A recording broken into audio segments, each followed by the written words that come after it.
in the morning, and I looked through the cracks in the barn, and there were 3 soldiers dressed in green uniforms with black feathers in their hat. And they had big, long guns with bayonets, and they were slapping this woman around, saying, "Where's the Jew? Where's the Jew?" And she says, "There's no Jew here. What are you talking about? Go to my house and have a look." So they went and ransacked the house. Of course, I wasn't there. And they're on the way out when one of them has the bright idea to go and look in the barn. So I remember them coming up the rickety stairs in those big boots. And there were 3 of them, and they came up, and I hid under the eaves, and I pulled the hay over me, and I closed my eyes really tight, because I thought if I don't see them, they won't see me, you know, that's what you do when you're scared. And I was very quiet. I made myself really small, and I was hardly breathing, but my heart was beating so loud I was afraid they would hear it, because it sounded like a drum. And I was really, really scared, and they came closer and closer, and they were putting bayonets in the hay, looking at, you know, looking for things in the hay, and they kept throwing the hay around. And I remember I opened one eye, and I saw a boot right next to my face, and then suddenly the man stuck a bayonet about an inch away from my face, and it went in the wood, and it got stuck. And then he pulled it out, and I remember that noise it made, and suddenly I realized what it means to die. It means that somebody's going to stick a knife in your head. I did understand that, and I was terrified. And I just laid there very quietly, and eventually they left. But I was never complaining about having to hide again. In fact, I was so scared I hardly ever wanted to go to her house anymore. And at this point, my mother was arrested. And because I was not on the list, you know, I was on the list of supposed to be in the ghetto, and I wasn't in the ghetto. They arrested my mother, and they tortured her, and she never told me what they did to her. She said it was far too humiliating, that I shouldn't know about it. And she obviously didn't tell. Eventually they let her out, and then she managed to smuggle my father out of the ghetto. She wanted him to walk across to the Romanian border and escape. And so he said to her, "Listen, before I leave, it's going to be years before I see the child, I'm going to go and say goodbye to her and explain to her why I'm leaving, and that she won't see me for a while, but I'm her daddy, and I love her, and everything will be okay, and I've got to say goodbye to her, because otherwise she'll think I'm abandoning her." And my mother argued with him, but he wouldn't listen, and he decided to come and visit me before he left. And he was walking near the farm late at night with a bag on his back, and they caught him. And they took him to Auschwitz the next day, and he never came back. And I still feel a little bit guilty, and I know it's irrational, but maybe if he didn't love me so much, he would have survived, who knows. But even as a child, I felt the guilt, and it was not a good feeling. And soon after this, my mother came to see me. She was so happy. She says, "The war has broken out." Imagine being happy about the war. She says, "The Russians are coming, and they're not going to persecute the Jews, and everything will be wonderful, and we're going home." And she took me home, and it was cold, and there was nothing to eat. All we had is some potatoes in the basement. And the bombs were falling, and it was noisy and scary.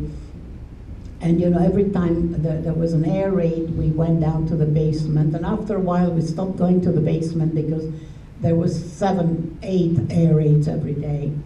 And we ended up watching the war from the windows, and everything was fine except it was cold and we were hungry. And I was looking out the window, and the horse and the cart went past our house, and the poor horse just dropped dead. An old emaciated horse pulling this cart. And the guy tried to get the horse up, and the horse wouldn't budge. The horse was dead, so he took the cart away and left the carcass there. And within minutes, doors opened, and people ran out with dishes and knives. And I remember they started off by taking the hide of this horse, and it was winter. And as they pulled the hide, it was steaming still. And they cut this horse up into little pieces, and everybody took part of the of the flesh, and then they even took the bones to make soup. And we ate the horse because there was nothing else to eat.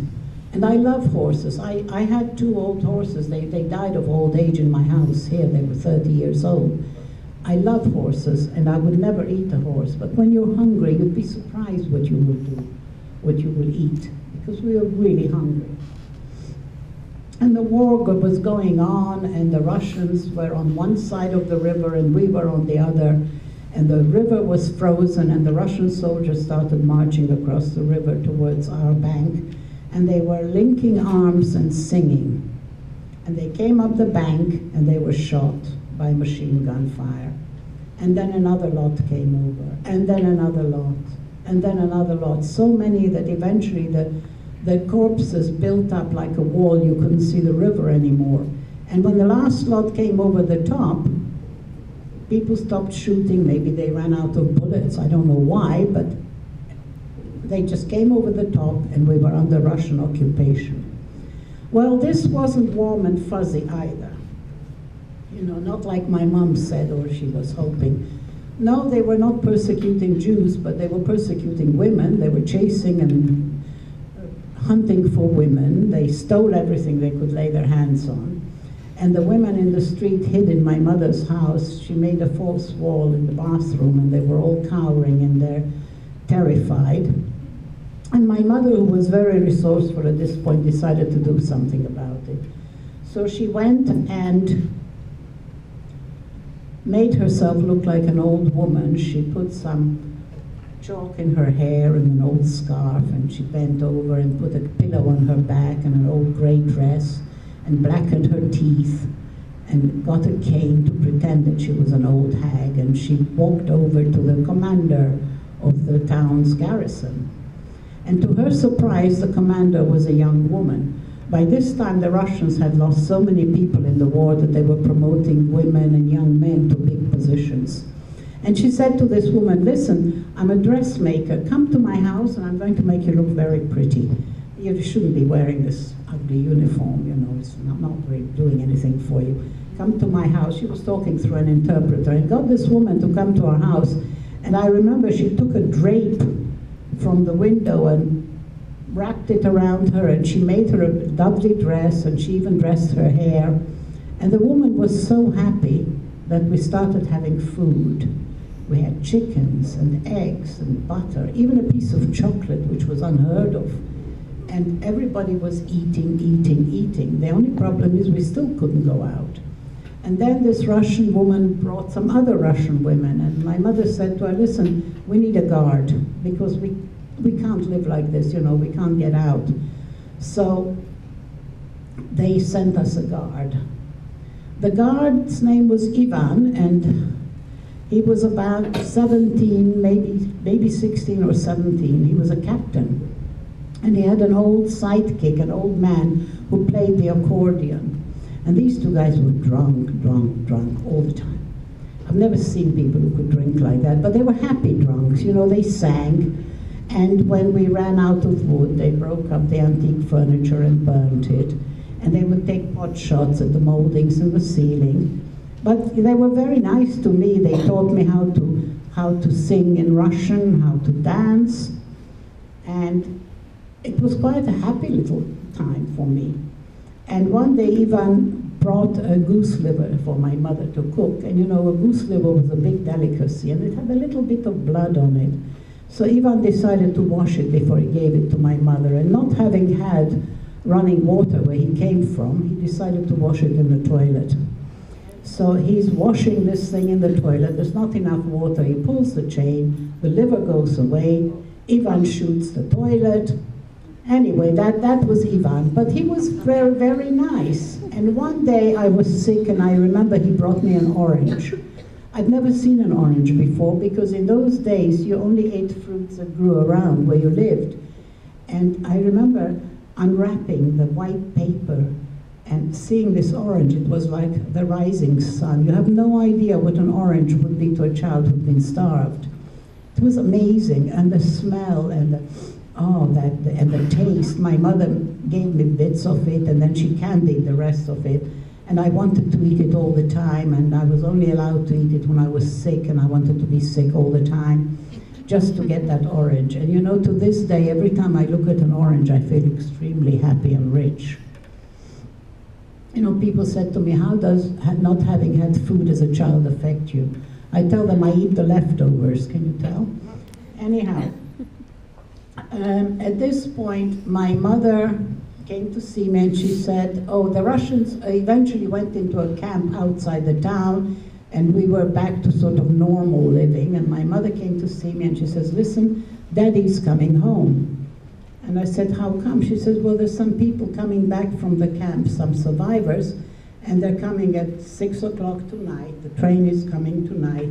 And she dressed me and she got dressed and made her hair nice, and she dressed me and did my hair, and I was wondering if my daddy would recognize me because I'm a big girl now. We're talking almost a year. And we walked to the station and the big train came in and people started coming off and were holding my father's picture like this around, asking people if they'd seen him. Have you seen this man? Have you seen this man? And nobody had seen him, and people came off the train, and I remember my mother and I we went home crying, we were holding hands, and she said, well, maybe he'll come tomorrow. There's 2 more trains coming, you will see. He'll probably come tomorrow. So we went back the next day, and again, Daddy wasn't there, and my mother decided to start taking these people home, and they scared me because these survivors were completely wrecked. I mean, you couldn't tell if they were men or women. They had no hair, they had sores, rags, they shuffled, they smelled bad. I didn't know who they were, and I was scared of them. And my mother took them home and gave them baths and gave them clothes, her clothes for the women and my father's clothes for the men. And these poor people sat there and told us terrible things, which I will not bother to repeat because I'm sure you've heard the history of what happened in concentration camps. And I wasn't supposed to listen, but I was a busybody, and I would hide behind the sofa and listen to every word, of course. And I was very frightened that something happened to my daddy. I couldn't believe it. But I thought, well, no, my daddy is big and strong and healthy, and he'll be back on the next train. And we went to the railway station the 3rd time, still no daddy. And a man came up to my mother and said to her, don't wait for him, he's dead. She said, what do you mean he's dead? I saw him, he's dead. He didn't want to tell her how he died. I found out later, but she said, well, was he sick? She says, he died, anyway. So this poor man, she said to him, well, who are you? And he says, don't you recognize me? He owned a big casino hotel in our town where my parents used to play cards. And he was also a musician, he was a violinist, and when he got to Auschwitz, and they found out he was a violinist, they broke all his fingers and didn't set them, so he had hands like claws, which scared me. And this poor man was deported together with his wife and daughter. And this is his daughter's picture. Her name was Dita. She was 11 years old. A nice little girl. I didn't know her personally, but she wasn't that much older than me. And when they got to Auschwitz, the daughter and the mother were sent to one side directly to march to the gas chambers, and the father was sent to the other side to work. And he asked one of the guards, where are they going? And the guard pointed to a chimney that was smoking. And he says, there. And he didn't understand what it meant. You know, he didn't get it. But this poor man was completely broken when he came back. He could hardly walk. And he went to see the family's housekeeper where they left everything. And she opened the door wearing his wife's dress. Looked at him and says, oh, well, so they didn't kill all of you. Well, anyway, the Russians took everything, and she slammed the door in his face. So he came back to us, and he had nothing. He couldn't do anything.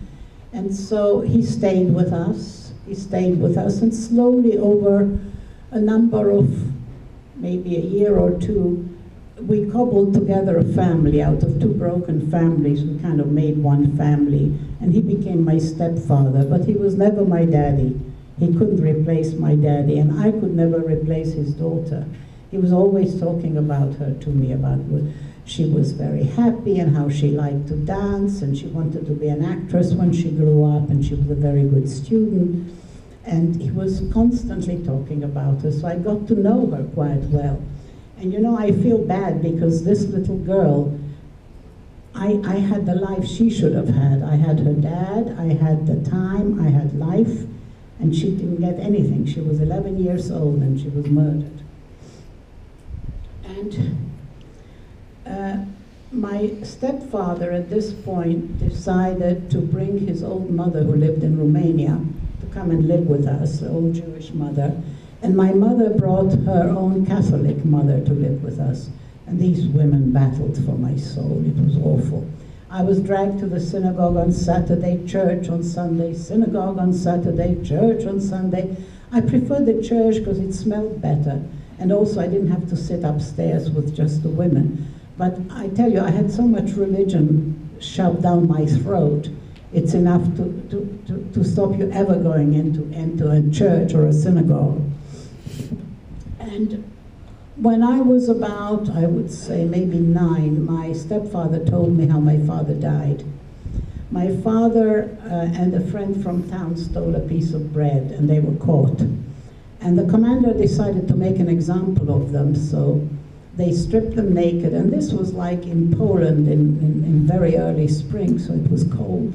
They stripped them naked, beat them half to death with sticks, and put each of them in a dog kennel in the big field where all the prisoners had to line up every morning.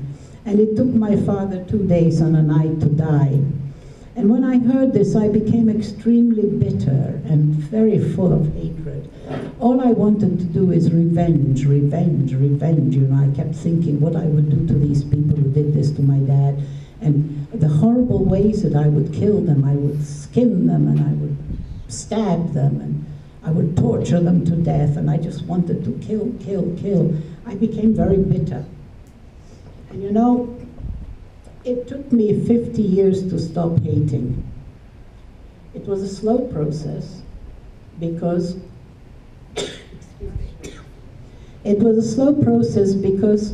it's very difficult to get the hatred out of your soul. But you know, when your soul is full of hatred, there's no room for anything else. And even as a child, I realized that, you know, this is no way to live. You know, I have to somehow get this poison out of myself. And I met a few people on the way who helped me a lot. And you know, I still have a lot of sorrow, and I have a lot of sadness, but I have no hatred in my heart at all. I don't hate anybody. I love people because I find that, you know, if you're bullied, if you allow them to bully you, you become a victim mentally, if you believe that. But I'm a survivor, and because of that, I had to make my life count. And you know, most survivors have an issue with being overachievers. I was a nasty little overachiever in school and throughout my life. I had several careers. I did all kinds of things. I was a journalist, and then I was a fashion designer for a number of years in London, and I was very successful at it. And then I had theater companies, I still do, and I'm still working. And you know, I'll never stop because there's this push that I have to make it count, that I was left alive. I don't know why me, why not Dita, but I want to make it count. And my problem is basically thinking about the extinguished potential of the people who died, you know. I speak for the dead because they can't speak for themselves. I mean, out of those millions of people that were killed, how many are good teachers, philosophers, musicians, actors, painters, decent human beings would have come out of that? How many people did they kill? Because they didn't just kill the people who died, they killed their next generation and the next. And I keep thinking about this woman who saved me, a simple Christian peasant girl who wanted to do the right thing. And it shows you the power of what one person can do. I mean, she saved me and she saved my family. I have 4 sons, and they have daughters. I mean, she saved a whole bunch of people, really. And, you know, people say to me, well, what do you do for revenge? Well, I live. And also, every time I gave birth to a Jewish child, it was giving the finger to Hitler, which was great. It's a wonderful feeling. And I have a very multicultural family. I have one granddaughter who's half African American, one who's half Mexican, one who's half Chinese, and one whose grandpa was a German soldier. When my eldest son came to tell me he was getting married to this wonderful Canadian lady, he says, oh, that's, I said, wonderful, but he says, a slight problem, you may not like the fact that her father was in the German army.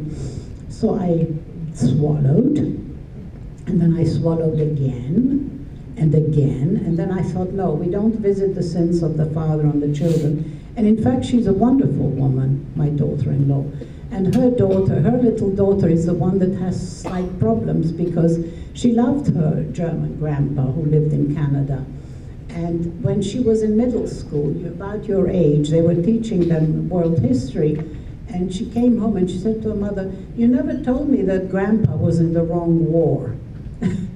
And she's the one that I want to go to Auschwitz with. I have never been able to go to Auschwitz. I went there once. I was in Poland, I had a train ticket, and I chickened out because I couldn't do it alone. But maybe with my little German granddaughter, we will go together, because she needs to make peace with her heritage as well.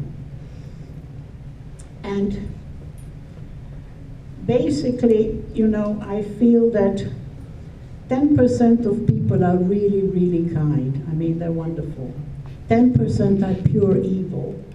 And 80% are sheep.